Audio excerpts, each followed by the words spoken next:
누군가 갑자기 이렇게 묻습니다. 그러면 그 하나님은 누가 만들었습니까? 이 한 줄 앞에서 어른도 잠시 말이 막히지요. 정통 기독교는 2000년 동안 같은 답을 지켜왔습니다. 하나님은 만들어진 분이 아니라고요. 오늘은 이 짧은 답이 왜 회피가 아니라 가장 단단한 답인지 함께 풀어보겠습니다. 이 질문을 처음 받을 때 많은 분이 두 가지 함정에 빠집니다. 첫째 함정은 하나님도 우주 안에 있는 한 사물이라는 가정이지요. 둘째 함정은 모든 존재는 누군가에게 만들어졌다는 가정입니다. 이 둘은 그럴듯해 보이지만 한 단계만 더 들어가면 무너집니다. 만약 하나님도 누군가가 만들었다면 그 누군가는 또 누가 만들었을까요? 또 그 누군가는 또 누가 만들었을까요?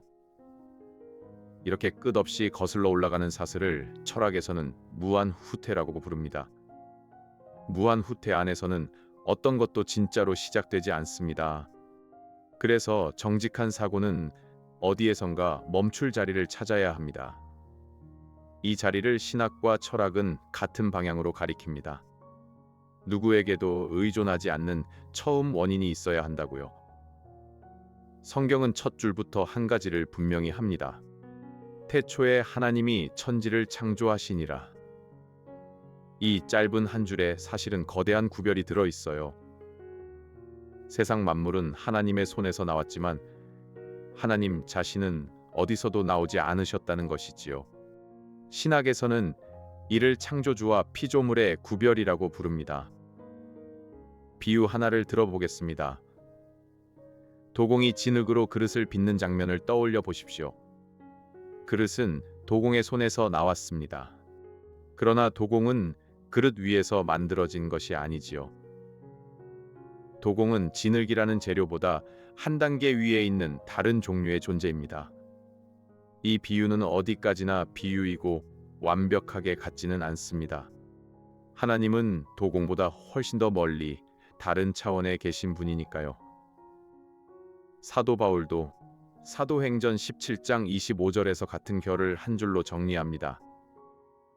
하나님은 무엇이 부족한 것처럼 사람의 손으로 섬김을 받지 않으신다고요. 다시 말하면 이런 뜻이지요. 하나님은 우리에게서 무엇을 받아야 비로소 존재하실 수 있는 분이 아니라는 것입니다. 성경에서 가장 신비로운 한 장면을 함께 보겠습니다. 출애굽기 3장에서 모세가 떨기나무 앞에 섰습니다. 모세가 묻습니다. 당신의 이름이 무엇입니까? 그때 하나님은 한 문장으로 답하십니다. 나는 스스로 있는 자이니라. 이 한 문장이 신학사 전체를 떠받치는 기둥입니다. 신학자들은 이 진리를 라틴어로 아세이타스라고 부르지요.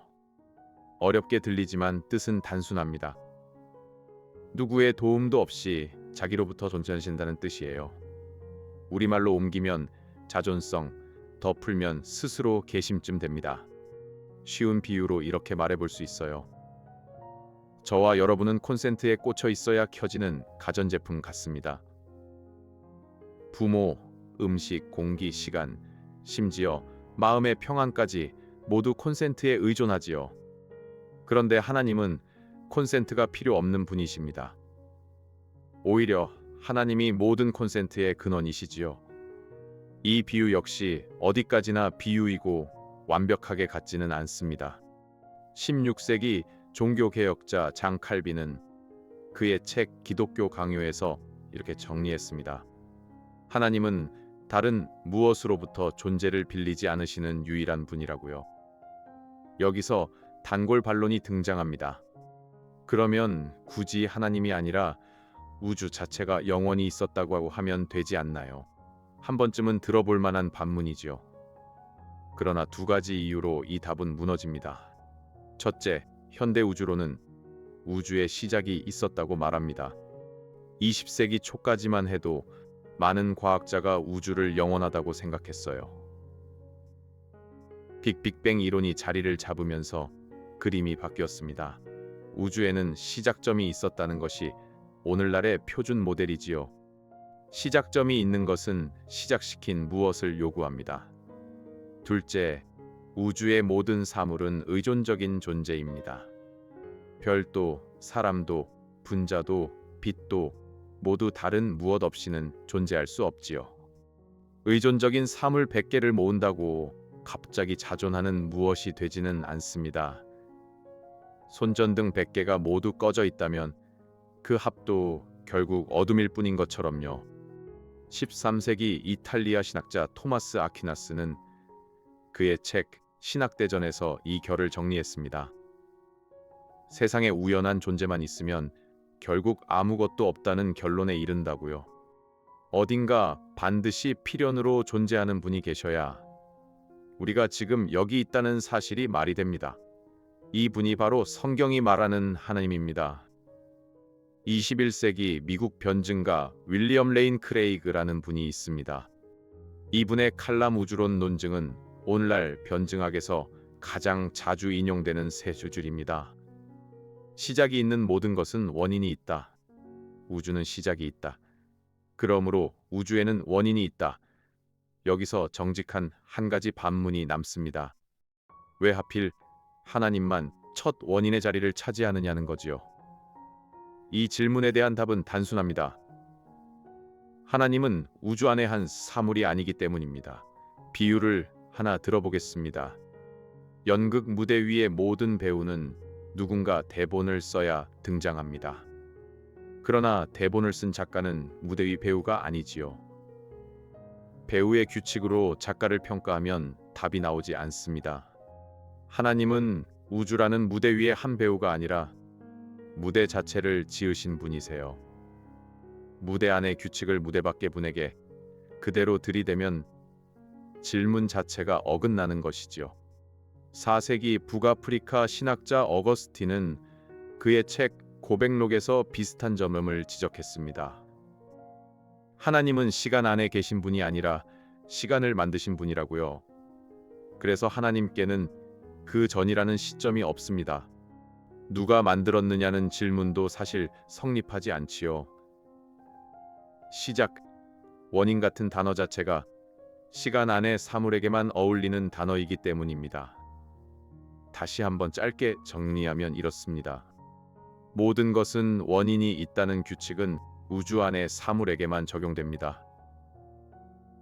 하나님은 그 규칙을 만드신 분이지 그 규칙 안에 갇힌 분이 아니지요. 여기지 따라오시면 일상신앙의 세 가지가 또렷이 보입니다. 첫째, 의심하는 친구의 그 질문 앞에서 더 이상 당황하지 않아도 됩니다. 하나님은 누가 만들었느냐는 물음은 함정 질문이지요.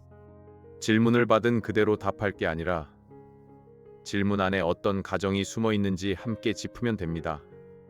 한 줄로 답하면 충분해요. 하나님은 만들어진 분이 아니라 만드시는 분이시라고요. 둘째, 우리는 어디에 매달릴지를 분명히 알게 됩니다. 부모, 직장, 통장, 사람들의 인정, 모두 콘센트가 필요한 가전제품들이지요. 이 가전제품에 매달리면 콘센트가 빠지는 순간 같이 꺼집니다. 오직 한 분만 콘센트 없이 빛을 내십니다. 21세기 미국 목회자 한 설교에서 이렇게 정리했어요. 하나님이 자존하시는 분이라는 사실이 우리의 가장 큰 안식이라고요. 셋째, 예배가 더 단단해집니다. 예배는 부족한 신에게 무엇을 보태드리는 시간이 아닙니다. 이미 충만하신 하나님 앞에 우리의 빈 손을 내미는 시간이지요. 사도 바울이 사도행전 17장 25절에서 짚은 그대로입니다. 이 사실을 기억하면 예배가 거래에서 응답으로 바뀝니다. 오늘 우리는 한 가지 큰 그림을 같이 보았습니다. 하나님은 시간 안에 만들어진 한 사물이 아니십니다. 시간을, 우주를, 그리고 우리를 만드신 다른 종류의 존재이시지요. 누가 하나님을 만들었느냐는 물음은 답이 없는 질문이 아닙니다. 처음부터 길을 잘못 든 질문이지요. 오늘의 묵상 질문 하나를 남기겠습니다. 나는 매달릴 콘센트를 또 하나 찾고 있는가? 콘센트가 필요 없는 그분께 의지하고 있는가? 이 한 질문을 가지고 한 주를 보내시기를 권합니다. 다음 영상에서 또 깊은 질문을 함께 풀어보겠습니다. 채널 구독은 큰 응원이 됩니다. 이 영상은 보수적 개혁주의의 신학의 입장에서 제작된 변증학적 콘텐츠이며 모든 신학적 견해를 대변하지 않습니다. 본인의 신앙, 공동체 및 목회자와 함께 묵상하시기